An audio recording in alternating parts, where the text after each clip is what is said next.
भाई इन famous companies के लोगो जैसे Vodafone, Amazon, Domino's, Grok, Toyota, Hyundai और फेडेक्स के पीछे का मतलब क्या है? और आखिर बचपन में हंसाने वाले ही छोटू दादा आज कहाँ हैं? और आखिर बिना CGI, बिना VFX के सिर्फ दिमाग का यूज करके इस सीन को कैसे बनाया गया? और अगर आईफोन अपने फोन से एप्पल का लोगो हटाकर बनाना का लोगो लगा दे तो क्या लोग उसे खरीदेंगे? और ये एक ऐसा क्रिएचर है जो बाप और माँ दोनों बन सकता है। और दुनिया की ऐसी बीमारियां जो अगर तुम्हें हो गई तो तुम किसी सुपर हीरो से कम नहीं। और जब हिप्पो को तैरना ही नहीं आता तो ये पानी में रहती ही क्यों है? इन सब सवालों के साथ साथ कई और मजेदार सवालों के जवाब मिलेंगे इस वीडियो में। तो वीडियो काफी इंटरेस्टिंग है, इसलिए अभी से लाइक कर दो ताकि बीच में आपको डिस्टर्ब ना हो।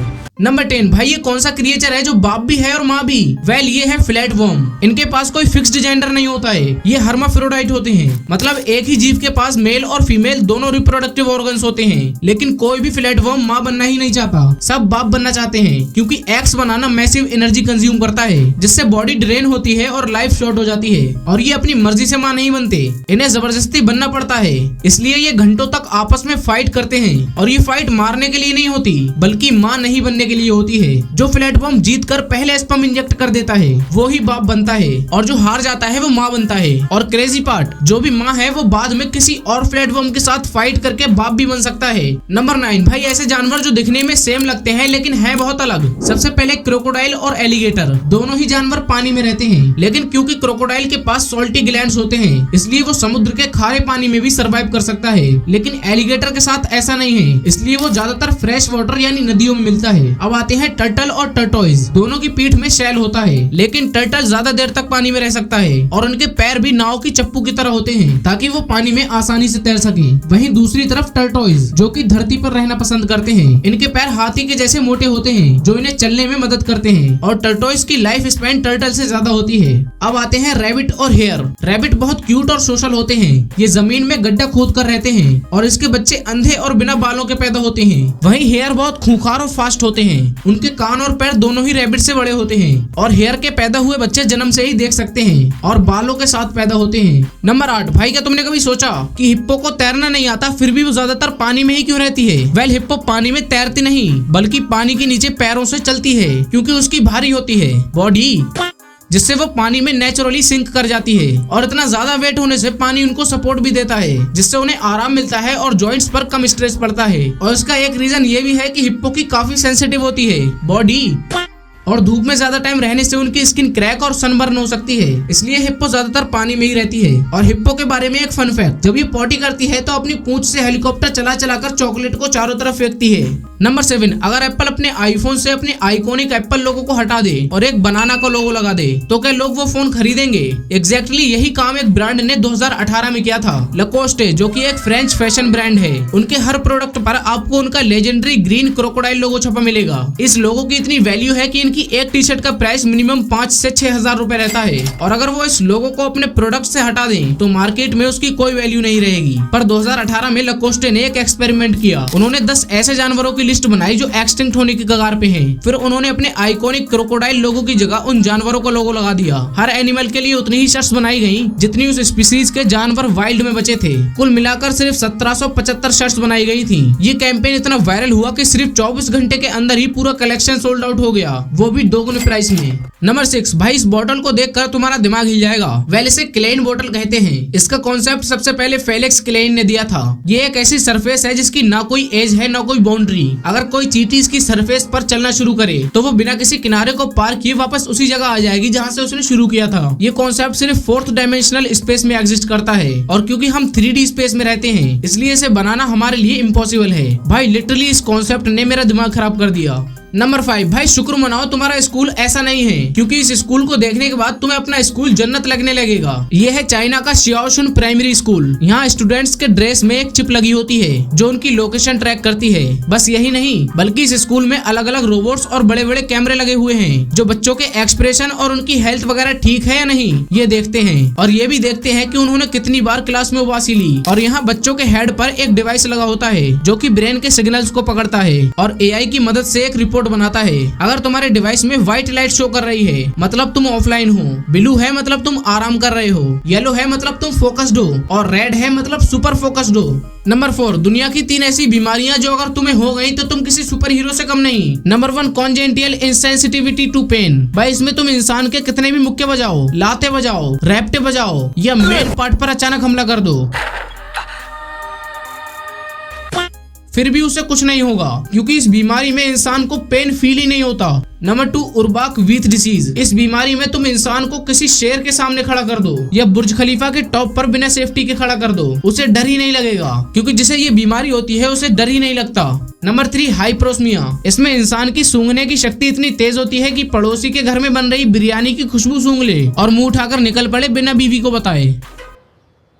भाभी जी, एक प्लेट बिरयानी हमारे लिए भी लगा दो। हाँ हाँ बिल्कुल, आइए ना। नंबर 3, भाई बिना VFX, बिना CGI, बिना ज्यादा खतरनाक एडिटिंग और बिना किसी AI की हेल्प लिए 1957 में ये सीन सिर्फ दिमाग का यूज करके बनाया गया था। लेकिन कैसे, चलो बताता हूँ। वेल, ये जो सीन तुम देख रहे हो ये 1957 की माया बाजार मूवी से लिया गया है। इस सीन में एक्टर को बड़े होते हुए दिखाना था तो उन्होंने कैमरा को लोअर एंगल पर प्लेस किया और एक्टर को कैमरा के सामने स्लाइड कर दिया, जिससे ऐसा फील आ रहा है जैसे वो बड़े हो रहे हैं। इस टेक्निक को फोर्स्ड पर्सपेक्टिव कहा जाता है जो कि काफी पुरानी टेक्निक है। और जैसे ये लड्डू वाला सीन जहाँ पे उनके मुंह में लड्डू उड़ उड़ के आ रहे हैं वो एक्चुअली रिवर्स किया गया है। उनके मुंह के सामने से वो लड्डू सिर्फ फेंके गए थे और उसको रिवर्स कर दिया गया था, जिससे लग रहा था जैसे लड्डू उनके मुंह में उड़ के आ रहे हैं। और जो स्टार्टिंग का सीन था जहाँ पे खाना खुद चल के उनके पास जाता है, ये एक्चुअली स्टॉप मोशन से बनाया गया था। मतलब रुक रुक के खाने को खिसकाया गया, एक एक फोटो ली गई और सबको एक साथ जोड़ दिया गया, जिससे ये सीन क्रिएट हुआ। नंबर 2, भाई कहीं तुम इन्हें भूल तो नहीं गए, इनका नाम क्या था?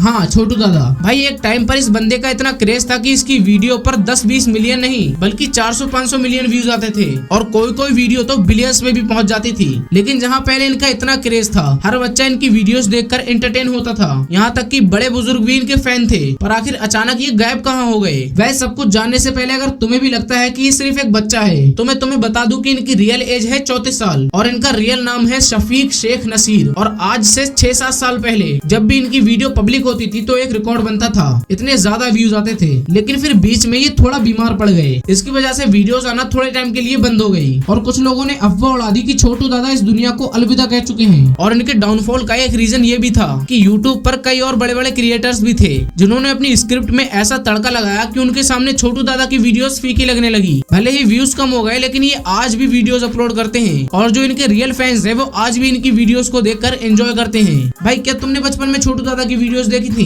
कमेंट में बताओ। नंबर 1, भाई इन फेमस कंपनीज के लोगों के पीछे का मतलब क्या है, आओ जानते हैं। Number 1, Vodafone. भाई अगर तुम वोडाफोन को ऐसे 3 हिस्सों में बांटोगे तो तीनों का मतलब अलग अलग निकलेगा। जैसे वीओ का मतलब वॉइस, डीए का डेटा और फोन का फोन। और अगर तुम इसके लोगो को देखोगे तो ये बिल्कुल एक कोटेशन मार्क जैसा दिखेगा जो फोन पर हुई कन्वर्सेशन को शो करता है। Number 2, Amazon. अमेज़न के लोगो में इस एरो का क्या मतलब है? वेल ये सिर्फ एक सिंपल सा डिजाइन नहीं है। देखो ये एरो ए से लेकर जेड तक जाता है जिससे ये रिप्रेजेंट करता है कि अमेज़न A to Z सभी चीजें बेचता है। और ये एक स्माइलिंग फेस की तरह भी दिखता है जो रिप्रेजेंट करता है कस्टमर की सेटिस्फेक्शन और हैप्पीनेस को, जो कस्टमर को अमेज़न से कोई आइटम खरीदने के बाद फील होती है। Number 3, Domino's. भाई डोमिनोज का लोगो देखते ही मुंह में पानी आ जाता है। वेल इसे देखो, ये है डोमिनोज गेम, पर इसका पिज्जा से क्या रिलेशन है? वेल इसकी स्टोरी 1960 से स्टार्ट होती है जब टॉम मोनागन ने मिशिगन USA में अपनी पहली पिज्जा शॉप खरीदी जिसका नाम था डोमिनिक्स। बाद में जब टॉम ने एक ही सिटी में 2 और पिज्जा आउटलेट्स ओपन किए तो उसे कंपनी का नाम डोमिनिक्स से हटाकर चेंज करना पड़ा क्योंकि डोमिनिक्स नेम लीगली उसका नहीं था। अब कंपनी को एक नया नाम चाहिए था। उस टाइम टॉम के पास मार्केटिंग एक्सपर्ट्स हायर करने के पैसे भी नहीं थे तो उसने अपने स्टाफ से ही सजेशंस लेना शुरू कर दिए। तभी एक पिज्जा डिलीवरी बॉय ने एक नाम सजेस्ट किया,